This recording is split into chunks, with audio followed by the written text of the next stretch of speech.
Welcome to the Tomb of Horrors. Last we left our hapless fools, they were... We went and got supplies, then we went back to the room with the 3 vats of liquid. That was a time waster. We went down the hall again to the dead-end hallway after the long pit trap.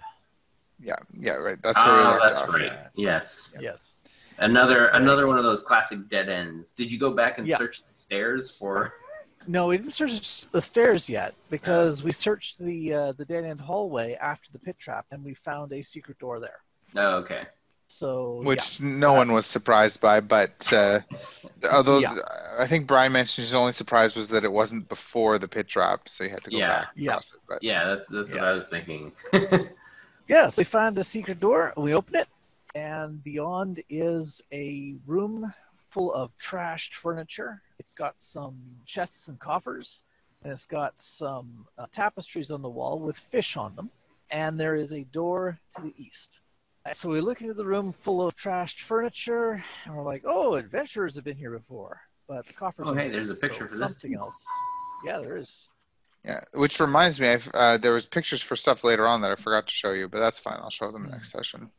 But I did show this one. So, yeah, as I recall, we mega handied a bunch of stuff. Did we open some of the coffers or Yeah, just well- pull them to the door or something like that? You opened the coffers in there, but that was because first Theophania went into the room, Oh, she and did go immediately first. Okay.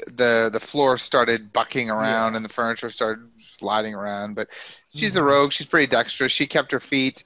She went over and investigated.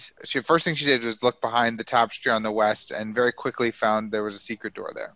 And then she looked behind the tapestry on the east and it was fine. And then, or didn't find anything. And then she carried one of the big chests out of the room. Felt very light. So it was no surprise that when she picked it open, it was empty. Yeah, so then I believe we started mega hinding some of the stuff out of there. Yeah, you opened a bunch of the coffers, and there was a bunch of lots of them were full of gold and platinum and gems, and the last one was full of 3 snakes that came out and immediately attacked the party. But they just We ranged attacked them until they were all they never killed. made it. Yeah. Boxes They never full made of it to us. snakes. Yeah. Yep. So the Boxes next full of thing, Polmanik took a look. Oh, and they got into all the chests. Oh, but they were locked. So Farshim decided to fly into the room because then he wouldn't be touching the floor. So, but I mean, he can't hover. So he just was like flying and like jumping back and forth between the walls, which still required a dex check, which he did okay at the first time. The second time he failed and then fell and the chest fell on him. But all of the chests were empty. Only the coffers were all full of jewels and stuff, but the chests were all empty. And so the other thing that happened was Polmanik did detect magic on the room, and he observed that the tapestries had abjuration effects on them. And so they're like, ooh, abjuration, those could be something protective. Let's like deal them and No, I don't use think them. that was the idea. I think it was just I don't think we wanted to steal them. Yeah, because Theophania wanted to tear them down. She's like, I'm going to go in there and tear this down so that we can take it with us. Oh, okay. I didn't know why she did it. I thought Yeah. she was just wrecking stuff as we usually do. No, she wanted Yeah. she wanted to take it to It's like, because of the ooh, I abjuration effect. Let's So I think she destroy wanted thing. to tear it down, identify it, and use it for our purposes. So she went in there and tore down the tapestry in front of the secret door. And when she did so, it immediately turned into green slime, and the pile of green slime fell on top of her, and she just screamed, and the green slime like oozed, and it just kind of hit the ground, and all that was left was like a slight lump where Theophania used to be. Yeah, she died. Yep. So I think she had already detected that there was a secret door behind this this tapestry. Yeah, she So knew we there was a secret door. Right. So now the floor in front of the secret door is covered in green slime. I fortunately have a bunch of green slime begone. I have a bunch of oil in my reduced chest.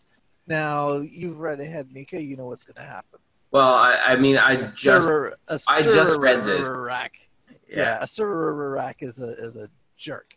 Yeah, but occasionally he thinks strategically, so he did that here. Threw a bunch of oil in there. Everyone stands back. Odette stands at the door of the room and throws a ember onto the oil. Foof, it catches fire. And then foof, the other tapestry turns into brown mold, which eats heat. And so it goes whoof and fills the room with brown mold. And Odette takes a bunch of cold damage and dies. So, yeah, I'm frozen at the door. Like that. So, yeah. Yep. Yep. So both Odette and Theophania have died to due tapestries. Yes. I was just reading this entry. I did not remember this from before.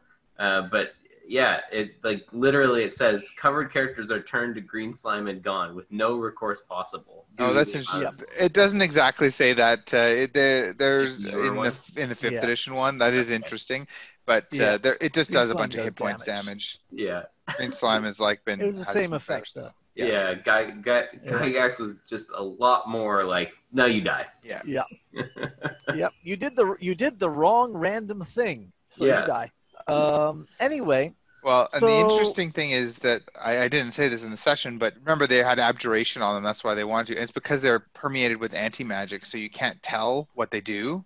But an anti-magic field still gives off an abjuration aura. So that's what. And it's interesting because if they had been giving off transmutation, they would have been much more wary, right? Right. But yeah. So. Dominic can do Roy of Frost, essentially, at will or something. So Roy of Frost. So he just and that kills black mold, so he can or brown mold, so he can. Yeah. So he cleans that up while Theophania and Odette come back into existence. They accidentally knock over Odette's frozen body, and her arm breaks off. Yeah, it was. I think that was the first time I actually saw a corpse in the course of this.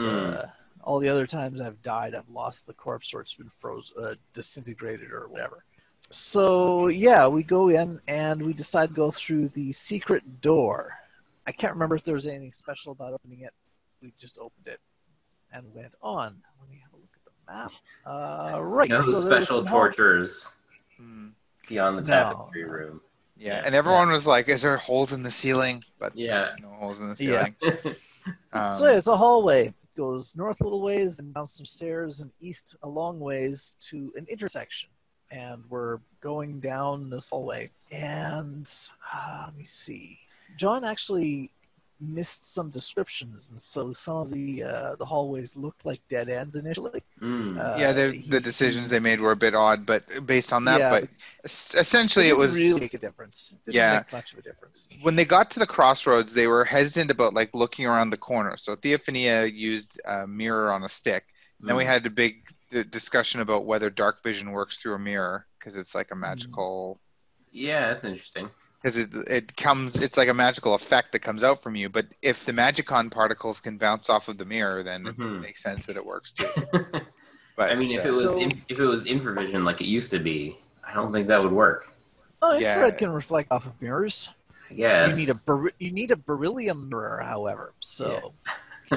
Anyway, but then we realized we had a lantern that was just as far as dark vision, so it was relevant. But anyway, it was a crossroads, and there's basically doors. It's like a four-way crossroads, and there's doors at each end, except for the end they came from. So I think it was Jean-Claude decided to go ahead, let's just go, and went on to the short hallway that was straight ahead of us. And as soon as Jean-Claude stepped into the intersection, pit trap. Down he went. Zoom. Pomnek cast VA their fall. Yep. But Jean-Claude still managed to partially land on some spikes. So he got some poison. Yeah, but he shook off the poison, so it wasn't a major. It was just an annoyance. So there's pit traps here, so remember pit traps, everyone. They climb out he climbs out, and it's not too hard because they can kind of cross the corners. They don't even have to do anything special to get across that. Yeah. But then Theophania decides to go first after that. I don't entirely know why they changed, but they did.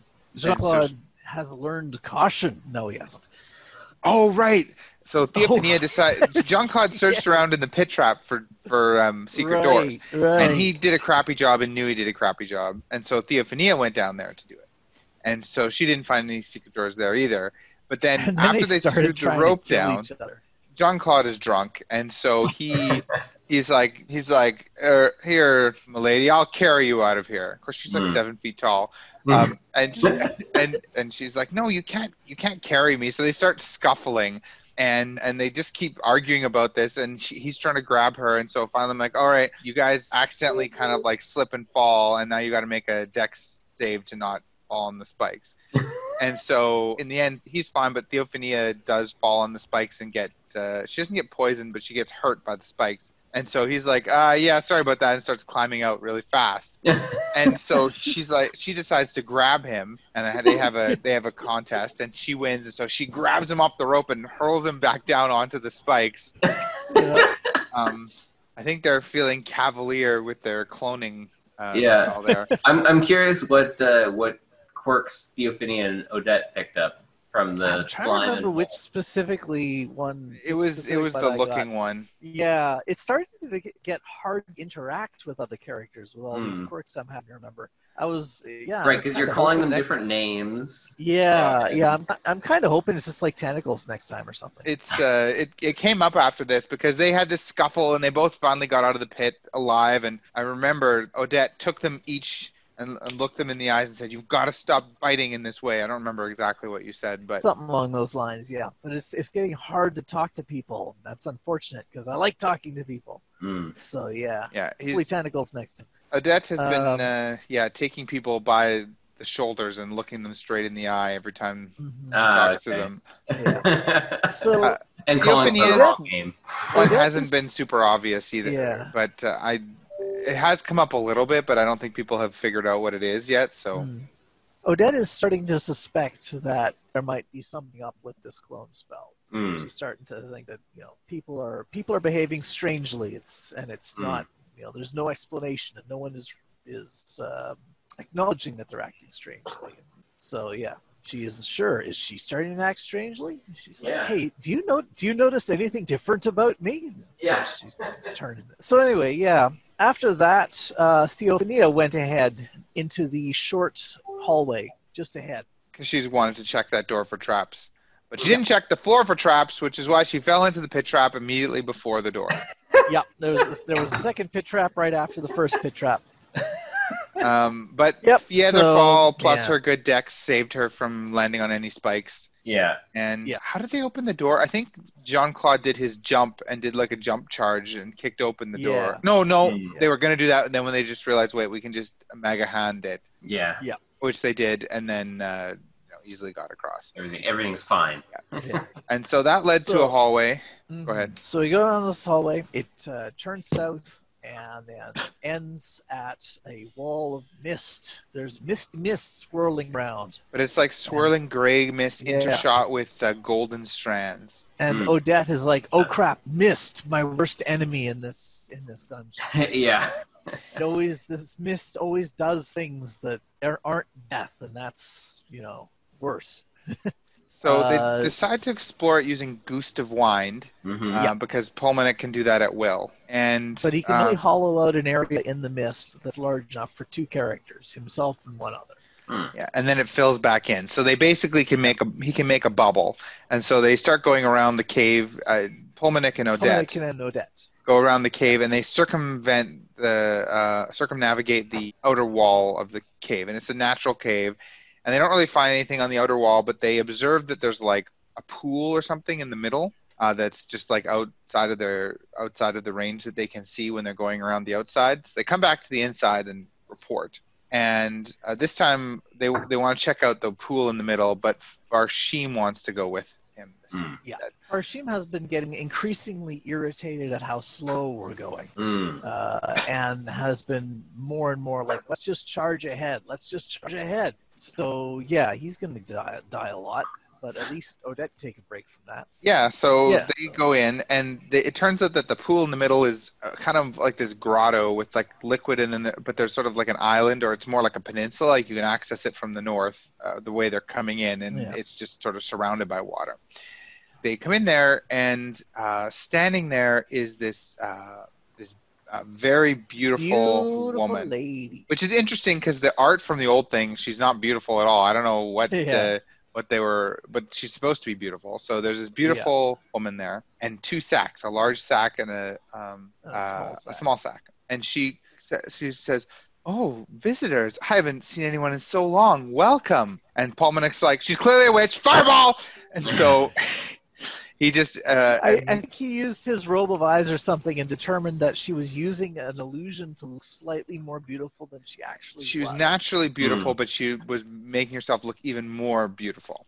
And so he's like, deception, instant, fireball. Yeah. Yeah. So he fireballs her, and she's like, "What's going on?" And so as soon as the fireball, go ahead. Yeah, no, go ahead. That's it. As soon as the fireball goes off, Odette had been sort of, standing edgily, ready for. They're going to go to the mist, and then something horrible is going to happen. So she hears Polmanic fire his fireball, and so she ignites her flaming rapier, which is the replacement that she's gotten for her maul. Because a rapier is a finesse weapon, and her dex bonus is actually pretty good. And with the flames, it actually does more damage than the maul did. So yeah, she ignites her flaming rapier and charges to go and attack whatever it is that they are fighting. And so she steps into the mist. Yeah. And then the mist has its effect on her. Yes. Which isn't death. It isn't death. Oh, Yes. what is it? I don't know this Your one. int and charisma are both dropped to 1. Ooh. Yep. She's immensely stupid all of a sudden. But she's still functional. Yeah, you can still know who your friends are, follow them, and like defend them and attack stuff. So I continue my proceeds charge. to continue her charge. Yeah. And I moronically slaughter this woman that the Polmanic just fireball. Yeah. It's going stab, stab, stab. Down she goes. Blah! Yeah. They won initiative, so she didn't even get a turn. So she just. Yep. So we don't know what horrific, horrible thing she was going to do. Some sort of awful spell she was going to cast, or I'll tell. Was going to we'll find out once the adventure's over what this was all about. Mm-hmm. So yeah, now she is safely dead. We have slain the horrendous witch that was going to enchant us all or something. Odette was too stupid to be affected by her charms and wiles and whatever, so that worked out well. Yep. And there's these two sacks, and I think Jean-Claude immediately said, "I looked in the." No, he wasn't there because only the three of you could be there. So it must have been Farshim or Polmanic because Gust of Wind was protecting you. But yeah, okay. So it must have been. Probably it was Farshim then because of his impatience. He grabbed the larger sack, and so immediately the smaller sack disappeared, like that, just gone. Yeah. And we're like, oh, there was some sort of a choice we had to make that we didn't know we were making. Interesting. And so, yeah, probably the small sack had all sorts of really awesome things in it or something. Because the large sack just had a couple of coins and gems.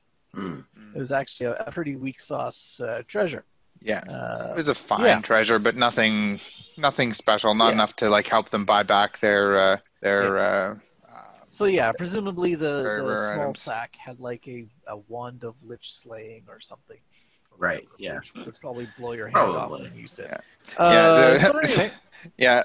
So then they just came back out and were like, "Yeah, I don't know. We just killed a witch and got a treasure. Didn't really tell everyone the full details."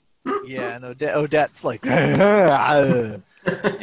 So Polmanic does some magical investigation and figures out that this thing can only be removed by breathing the clean air under the warm sun or clean. Yeah. So they basically have to leave the dungeon. To the beginning. Okay. So they do all their crawling through all those crawlways and back, and it takes like 3 hours. But they get out with like 3 hours both each, or not each way. And they cure Odette by they come out of the misty room and then have been healed.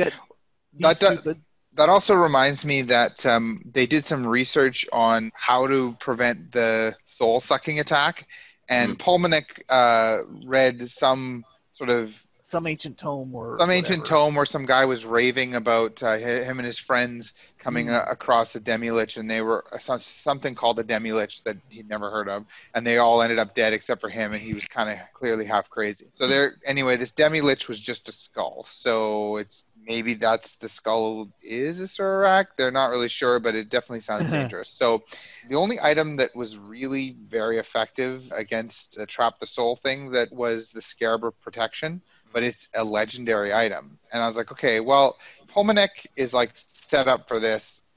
Whatever. Your lab can craft these babies for everyone, but you're going to have to sell off your legendary item to be able to afford the component. Right. But also, I came up with a lesser Scarab of Protection, because Scarab of Protection gives you advantage on all saves against every spell effect, which is crazy good. Right. So I came up with a lesser Scarab of Protection, which you'd only have to trade in your very rare for, which doesn't give you that, and only has 6 charges. So basically, anytime you fail a necromantic save, effect, yeah, you can spend a charge and you succeed it. So that should give you 6 defenses against Trap the Soul. That's pretty good. Yeah, Now, but you got to trade in your very rare item to get it. Right. And unfortunately, Odette's very rare item and legendary item are both sitting in a Surak's treasure vault right now. Yes. So John was merciful, which is not in the manual for Tomb Wars, and said that the party could spend all of the money they had gathered so far for all the various treasures and stuff to get one for Odette.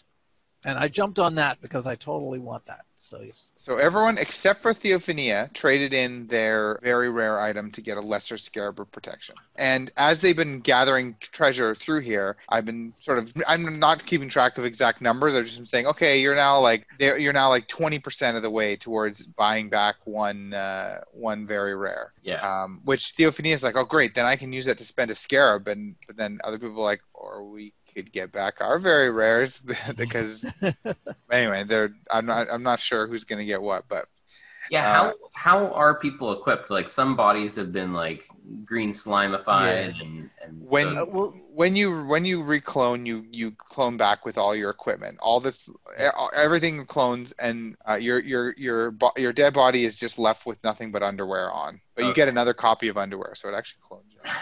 Yeah, that was just for modesty's sake. But every time your underwear gets another quirk. Anyway, so the only one of us who has lost items is Odette, because she specifically went through this magic thing that was specifically like it steals your stuff. That's right. Yeah. And writes "lol" on your face with magic marker. But yeah.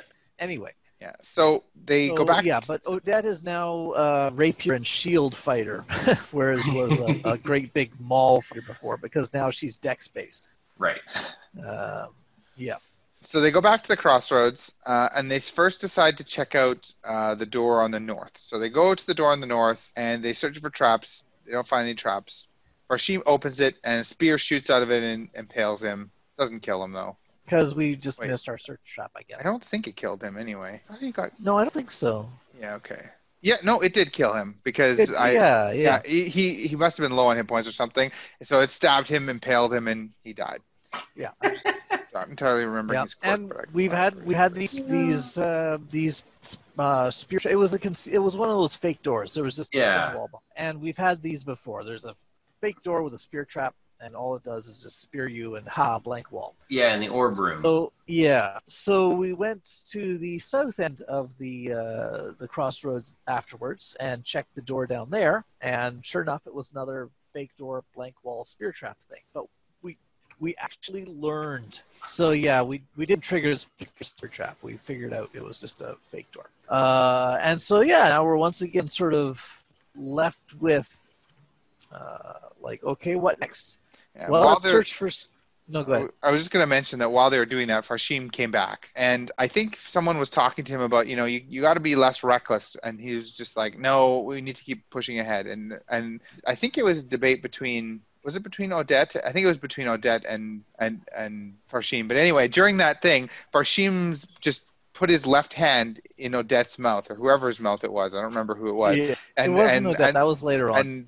Yeah, okay. Anyway, it was someone, whoever he was discussing it with, he put his left hand in their mouth. And then later he was talking to Jean-Claude, and as he turned away, he just slapped him in the face with his left hand. Yeah. So Farshim's left hand seems to be doing stuff of its own accord now.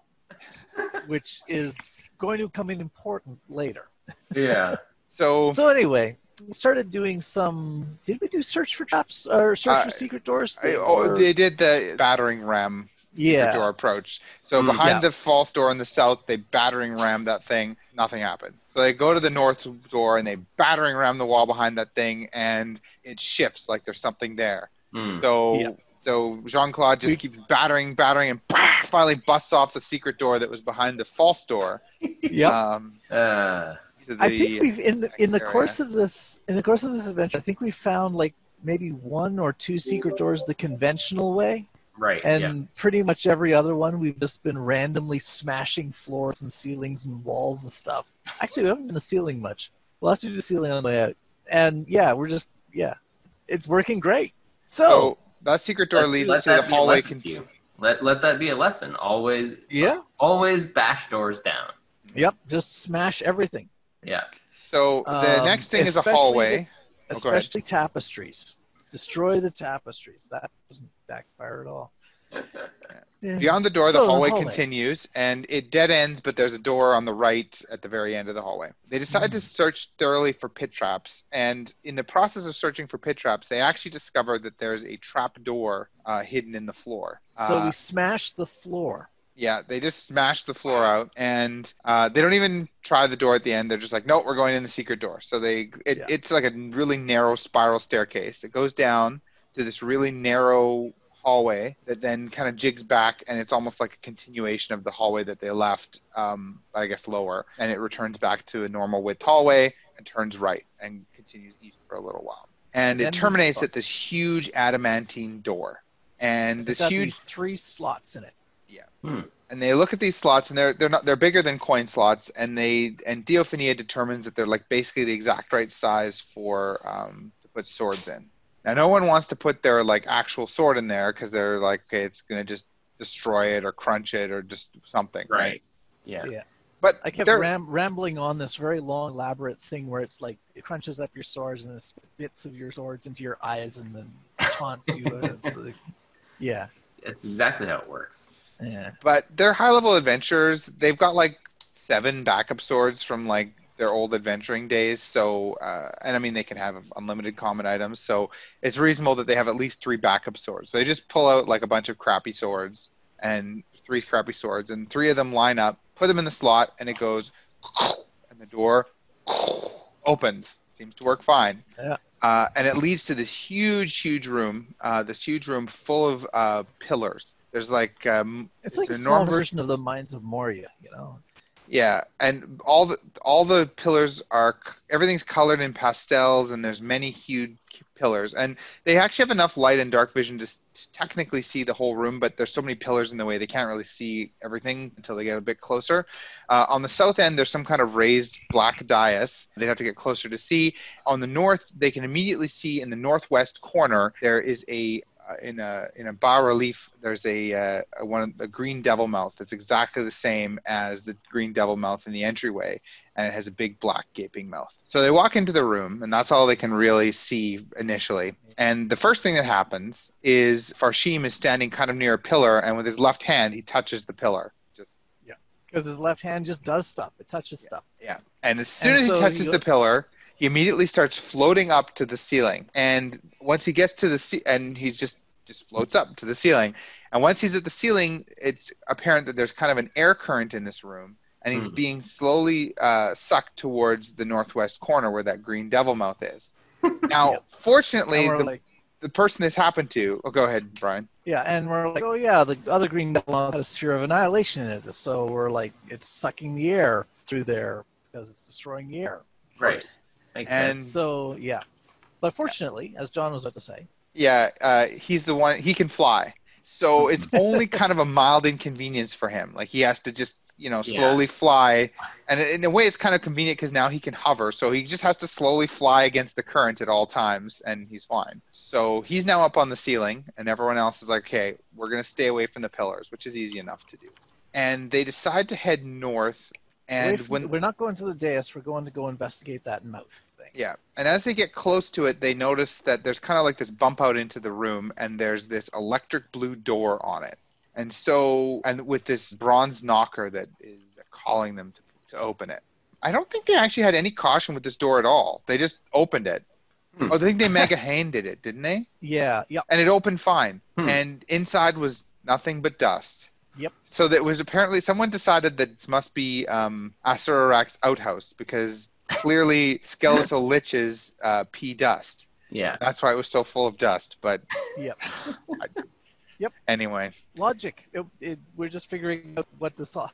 See, everything is part of a plan. It's all fits together somehow. Yeah. So this must be a Surarak's outhouse. now they decide to. Guys never waste your time with pointless trivia. No, it's all part of a intricate. It all means something. That was on the north wall? Yeah. Yeah, Now, the northwest wall. Yeah. There were 2 other doors in the north wall, but before we went to them, we messed with the bas relief face. Yeah. So they used Mega Hain to raise a 10-foot pole or 20-foot pole, whatever it was, 10-foot pole into the put it into the mouth to see if it did the same thing, like disappears as soon as the disintegrate thing that it did with Pulmonic. Yeah, and if they put it in there and it was sucked in, but it didn't like do the flashing thing, and they're like, So oh, that's weird. It didn't get disintegrated, probably. At least not in the same way that the previous one got disintegrated. So then Pulmonic actually had a pretty clever idea. He cast clairvoyance and put the sensor on another 10-foot pole, and Mega Hain did that in there to see where it goes, if anywhere. That is clever. And it got sucked in, and again, it's in that same treasure room with the skull. That's where it goes. Yeah. And he immediately canceled the clairvoyance Cancel. Yeah. And then he had this great idea. He's like, because Tim, I think, has been wanting to game this dungeon the whole time. And he's like, hey, this teleports us right to the treasure room, right to Surak. Let's all just touch the pillar, levitate up there, and go through. We'll all just go through and bam, just jump in there and attack Surak. Yeah. And they were all like, everyone was basically gearing up to do this, and I was just like, great, this sounds like a fantastic plan. Yeah. And then Jean-Claude was like, well, do we know that it does the same thing to people as to stuff? And Pullman's like, of course we know, I'm a wizard, but he rolls his Arcana check. And I was so very sad that he rolled very, very high on his Arcana check because I really wanted them to go through with this plan because it was awesome. But unfortunately, he did really well, and I couldn't keep the secret anymore after that check. So he determined it was just like the Misty Archway. It puts your stuff in a Surak's treasure room and teleports you naked at the entrance. Yeah. So we were just gonna pile through, going like, ah! Yeah. And would have been it would have been just so great. Pile of naked PCs in the entry area. Yeah. Where's Skull? Where's Skull? Going to punch Skull. And we would have lost you're muted, literally Frank. everything. Well, you're muted now, but yeah. Oh, I had the double. I was just saying, I am very, very disappointed. I know. I was so God, that would have disappointed. been amazing. It would have been so much better too because Tim was so like cocky, like he was so sure of himself, like, haha, I found a way to break this dungeon. There's nothing you can do about it. That's what makes it. If they were all tentative, no, it's the 100% conviction. This will succeed. What they needed was bombs. We were actually we have lots of bombs, and so that was what we were starting to think about next. Let's just start throwing all our bombs through there and stuff. But that's also what the treasure pile is. So I don't know if we want to just blow the whole thing up because then holy water bombs. So sad. Holy water bombs. Now there's an idea. Now unfortunately, I have another meeting at 11. Yeah, John and I also have a meeting at 11. Yeah, So, we're actually, although we're not, probably within 5 minutes of being done, actually. But okay, do we have 5 minutes? Okay, well let's By my watch, charge we do. on then. Okay, we'll charge on then. There we go were to the middle door, which is glowing purple, not blue. And I think did we just mega hand that or something? And they searched it for trap, then Mega Hain did it. It opened, and it led searched to it without touching it. We didn't touch it because we were like, this thing's glowing. Let's not touch the glowing thing. We made the search hard. Yeah. And we mega handed it, and I think as soon as it was opened, it like flared and turned green. And it turned green, but nothing. No, they did eventually touch it, I think, somehow, because that's what made it turn green, but nothing really came of it. Yeah. And in the room. Figured, we figured we triggered some kind of trap or something, but it didn't affect us, fortunately. That's the best we could come up with. In the room beyond, there is a door to. It's another just a small 10 by 10 room, but there's a door to the north. And what was the stuff inside and there's there? shields with swords crossed behind them. There's 3 Right. on each wall flanking and 2 flanking the door. Yeah, and they thought a that lot of looked shields and swords on the walls. And we're like, oh yeah, we're gonna step in there and they're gonna like attack us and kill us. Yeah. Right. So they just ignored that room and moved on to the. There was another room just like it, another electric blue door. Mhm. They opened that one, and inside was a sarcophagus with a obvious mummy in it. Mm. And there was this giant amethyst in the mummy's head. And I'm like, that thing is worth so much. It's like 40%. It's huge. It's like 40% of the way to getting back one of your very rares. And they're like, well, this is clearly a terrible idea. We mega handed that amethyst out. Yeah. And immediately the mummy comes to life and starts shuffling forward. So perhaps they're having their final battle with the Sururak right now. It's not a Sururak. It's never a Sururak. But yeah, that's where we ended up ending the session because we were out of time. Yeah. So it's we'll a start with that cliffhanger next with time. this amethyst-headed mummy coming for us. Right. We totally knew it was going to do that, so we had readied actions and everything. So it's going to open with us attacking it. So Yeah. maybe it'll be just like the last Sururak. It'll go down easy. Yeah. Hopefully, it won't kill Odette again. Yeah. So we'll see. Anyway, But yeah, all right. That's where we ended up. So. Yep. I was so disappointed that they didn't all charge through there. Oh, yeah. And it was all Robin's fault, too. Yeah. Sometimes I don't know you just where- need to resist. You need to resist Yeah. the temptation. You commit to the lunacy. I'm not sure what we would have done after that because we lost all our items. We lost all our backup items. And they'd all just put on their new scarabs of protection to defend themselves, and those are all be sitting in a Sururak's treasure room. Although I suppose they could just, if they ever get there, first thing to do is run in, grab the scarabs of protection, huck them on their bodies before anything happens. Our first plan was we would charge into the room and first thing slam a bucket down over the skull. Yeah. And then it wouldn't be able to do anything, and so we could Obviously, the Skyrim method. Yeah, exactly. It's not even a magic bucket. It's just a pail. Just a bucket. The Sururak's like, no, I never thought of this. Foiled. I should never have gotten rid of the rest of my body parts. It's delightful. It breaks line of sight, right? So all the line of sight effects don't work. Yeah. Yeah.